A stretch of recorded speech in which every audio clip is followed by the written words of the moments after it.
Right, we'll start with Anton, please, for Sky Sports. Hey, Ange, nice to see you. You too, bud. We'll get straight into it, but we all know the run of form the team's on, so how important is it for the team and for you to get a win this weekend?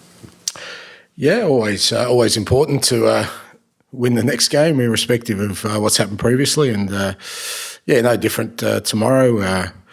Obviously, facing a very good opponent, but we're here at home, which is good. And, looking forward to the challenge of it. I had a good couple of weeks training with the guys who kind of were back with us here, and then obviously we had quite a few away with international duty, but they've all come back in sort of good condition and ready to play. So looking forward to it. You suggested there may have been, before the international break, there may have been talks with yourself and the owner. Did that happen during the international break, and any sort of discussions about what's been happening? No, and we're just getting on with it. You say it's like any other game, but does it feel like it because of the run of form you're on, because of the noise and the pressure and the atmosphere around the city ground from last year? Look, I guess from my perspective, there's, I just don't fit. Not here, just in general. If you look at it through the prism of, I'm a failed manager who's lucky to get this job, and you're smirking at me, but that's what's been said, right? And I can find the print that's actually that said. Then, of course, this first 5 weeks looks like this guy's under pressure. There is an alternative story that you can look at it. And I'm not directing this at you, you just asked the question. You're first off the block. I came into the Premier League 2 years ago. I took over Tottenham. Spursy Tottenham. I was told by the chairman at the time, this club has to win a trophy. Has to win a trophy. He said, we've tried to bring winners in. Jose Antonio hasn't worked. We need something different. I was slightly offended by that because I see myself as a winner. Took over Spurs, who finished 8th. No European football. Big club, massive club, no European football. Can't go 2 years without European football. We finished 5th my first year. And every time Harry Kane scores a goal, I wish he just stayed one more year. Yeah? It would have been handy to have him after finishing 5th. But somehow that year has disappeared from the record books. In fact, it was used as a reason for me losing my job, because even Tottenham decided to exclude the first 10 games because they were an anomaly, apparently. Although the first 10 games here are very important, apparently. But anyway, we finished 5th. I got them back into European football, which a club like Tottenham should be. And again, I was in meetings, and people who are still at that club were in those meetings where I was told winning a trophy is everything for this football club. That's fine. We win a trophy. We shed the tag of being Spursy. It's Champions League football, which brings some rewards, the opportunity to bring better players. But all I've heard since I've finished at Tottenham is that we finished 17th last year. So if you look at it from that prism of we finished 17th, then yeah, I'm a failed manager who was lucky to get another opportunity. But again, if I have to explain why we finished 17th, really, some basic, it doesn't have to be too in-depth. Just have a look at the last 5 or 6 team sheets of us in the league last year and see what I prioritised, who was on the bench, who was playing. The last game against Brighton, the players were out partying for 2 days, which I sanctioned because I felt they deserved to. So yes, we finished 17th. If people think that's a reflection of me and my coaching, then again, I think they're looking at it through the prism of I just don't fit. So we get to the current space where there's a different story to tell, that maybe I'm not a failed manager who was lucky to get this job, but maybe I'm a manager that if you give them time, the story always ends the same. At all my previous clubs, it ends the same with me and a trophy. So just to finish up, and it's a long-winded answer, which probably won't get any coverage, but that's okay. You can look at this first 5 weeks and say, he's under pressure because he has to, he was lucky to get this job. Or you can look at it and say, well, there's been a major change. I am trying to change the way we play. The players are adapting, but there's inconsistency in there for sure. But some will look at the weeds, I'll look at what's growing, and I think... So the flip side of that is that I'm really still excited about the opportunity here. So that's how I'm embracing. I've got a group of young players who are willing to change, which is the first thing, and I'm heading down that road. So, like I said, the rest of it, whether people, don't want to see, and all I said were not opinion, they were just facts. That's just where we sit. I'm not going to waste my time or my energy worrying about that. And whether that's internal or external, I couldn't care less. At the end of the day, I will do what I think is the right thing to do to bring success to this football club. And that's what I'm focused on. Regardless of what people may think of you personally on your coaching journey, still haven't had a win in the opening 7 games. Lots of Premier League clubs, especially for a club that finished in Europe last season, that would bring pressure. You heard it in the stands at the Michelin game. Yeah. Can you understand that, at least, the frustrations? No. Of course there's pressure. There's difference but there's pressure anyway. So if we win on the weekend, is the pressure eased? No, there's always pressure. There's a difference between pressure and difference between saying that somebody should lose their job after 5 weeks. I mean, I only just found an apartment to move into, mate, which may be a bad decision on my behalf. Should have stayed in temporary digs, That's how early it is. So there's a difference. Like I said, you can.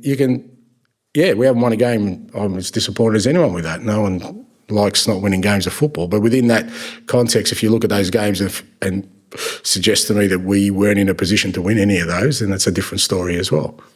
But yeah, the pressure's there, but the pressure's always there. I'm not talking about pressure. Pressure is part of managing at this level, and we're all judged by our results. And at the moment, the results are suggesting I'm not doing a good job. That's a far cry from people saying I should lose my job or speculating I should lose my job after 5 weeks. That's a different end of the spectrum.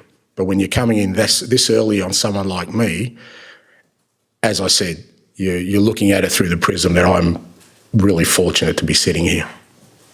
I suppose, look, international break players, have you got all the players you want at your disposal? I know you had a couple of players hopefully coming back in Douglas Luiz and Murillo, and obviously Chris Wood's missed time during international breaks. So how's the squad look? Yeah, good. Like I said, we've got some good work into particularly guys like Douglas, Zinchenko, Murillo, who, have sort of had interrupted, but they've had 2 good weeks and all available for tomorrow. Obviously haven't played, but all available, which is good. And yeah, just some, obviously with the guys who are still here, we had a good couple of training weeks, which we haven't had the luxury of having since I took over. So we did some good work. And like I said, the guys who come back, Chris Wood was the only one with a little bit of a niggle with his knee, but I think he should be fine. Everyone else travelled back yesterday and ready and available. Thanks, Ange. Thanks, mate. Ivan for PLP. Hi, Ange. Afternoon. Nice to see you. You too. You seem a little frustrated by the noise that's surrounding things at the moment, and it sounds to me like it smacks a little bit in your eyes as disrespectful. How do you? I'm not frustrated.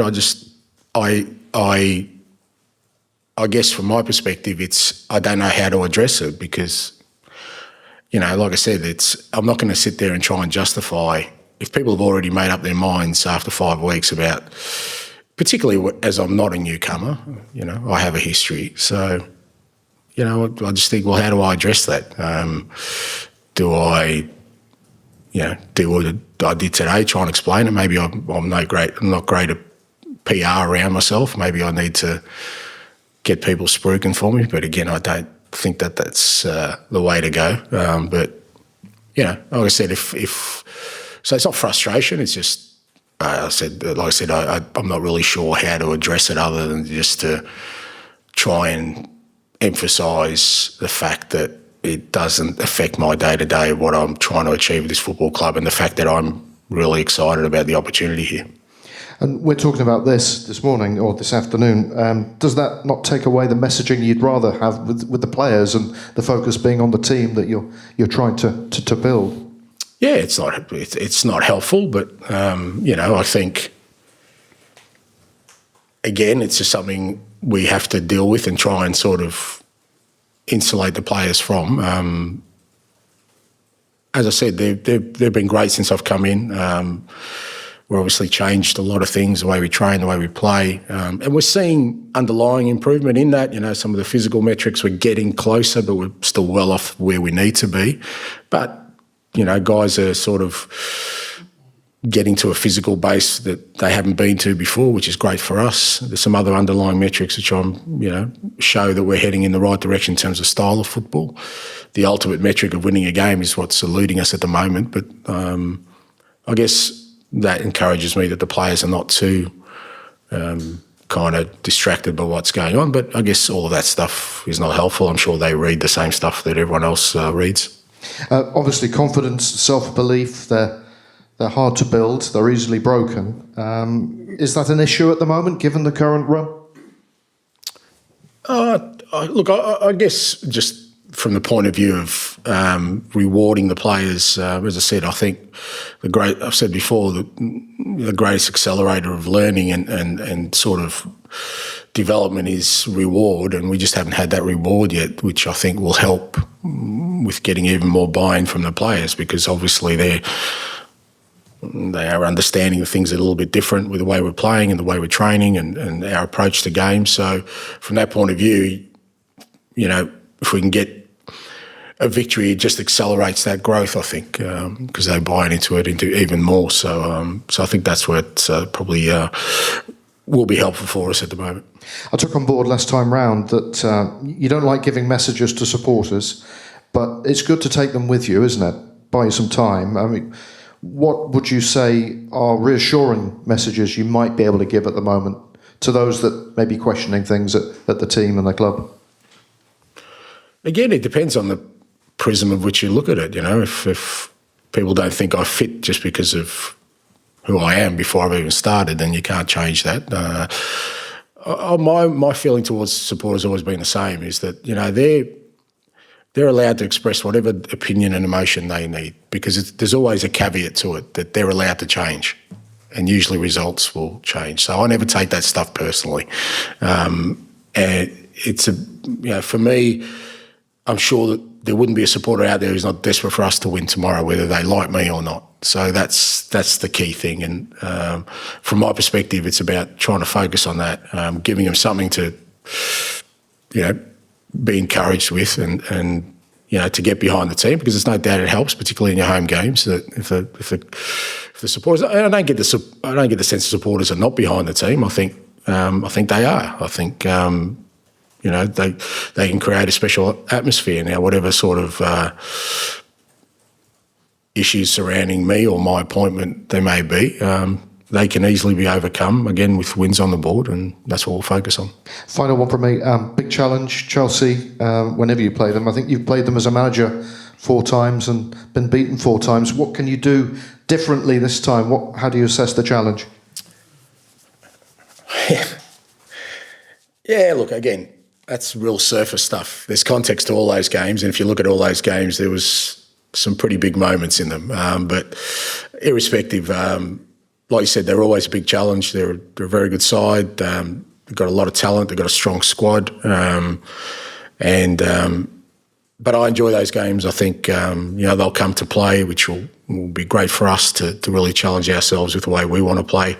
And like I said, being at home, hopefully we create some energy in the stadium that makes it difficult for them. Wish you well. Thank you. Thanks, Ivan. Jason for TalkSport, please.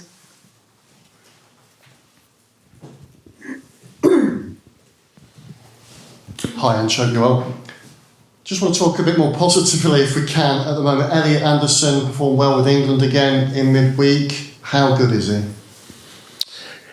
Yeah, look, he's been great.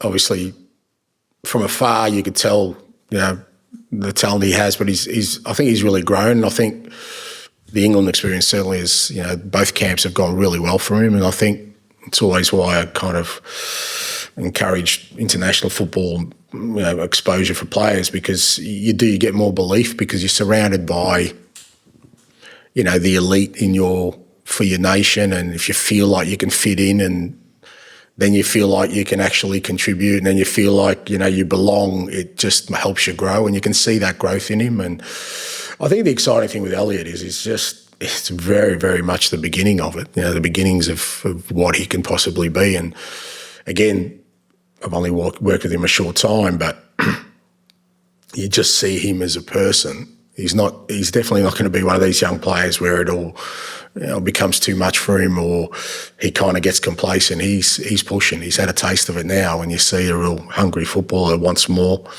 And even though he's relatively young, I can see him emerging as a leader in this group, especially at this club now. Because he is one that is not affected by anything around him. He just wants to succeed, and it's great to see, and it's great that he's at this football club. Does he mind the spotlight and the praise that may come from the likes of us, yourself, the England manager? Is he taking it in stride? I haven't seen any change in him. Yeah, he trains hard every day. He's played just about every minute of football, whether it's for us or for England. So he's not even asking for a rest or feeling like he's fatigued. So no, I certainly, if anything, like I said, I've seen an even sort of more determination from him to become the best he could possibly be.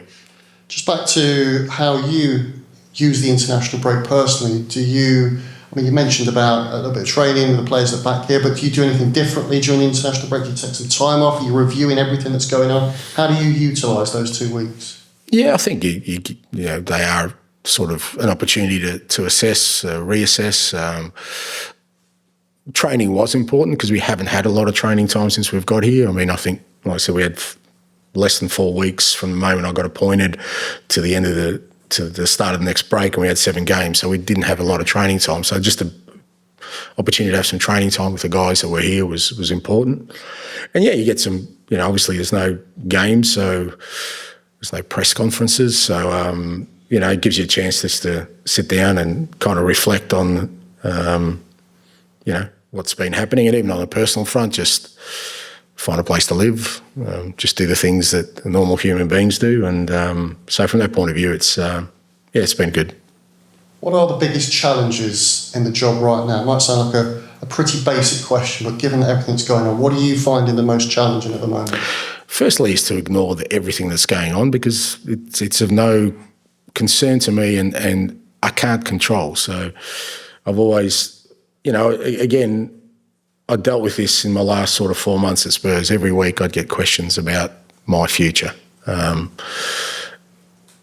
didn't stop me bringing success to that club. I'm pretty comfortable in embracing the challenge that's before me. I think the biggest thing for me is to make sure that we don't lose track of what we set out to do, and part of that was, change the way we play. Have used the kind of underlying metrics that we need to hit from a physical perspective, from a football perspective, make sure we stay on line with that. I'm a firm believer if we do that, the results will come for us, and they'll come on a regular basis. And not trying to sort of look for some magical solution to, change the current climate, because, as I said, even we win tomorrow, then it'll be about Thursday, and then we win Thursday, it'll be about the next game. So that will always be the noise. The narrative around me, again, I can't change. If people have seen in the 2 years I've been in the Premier League somebody who needs to prove himself and failed, then I can't change that. I think people have made up their minds. So be it. Thank you. Thank you very much. No more broadcast. Cameras off, please. Written section in.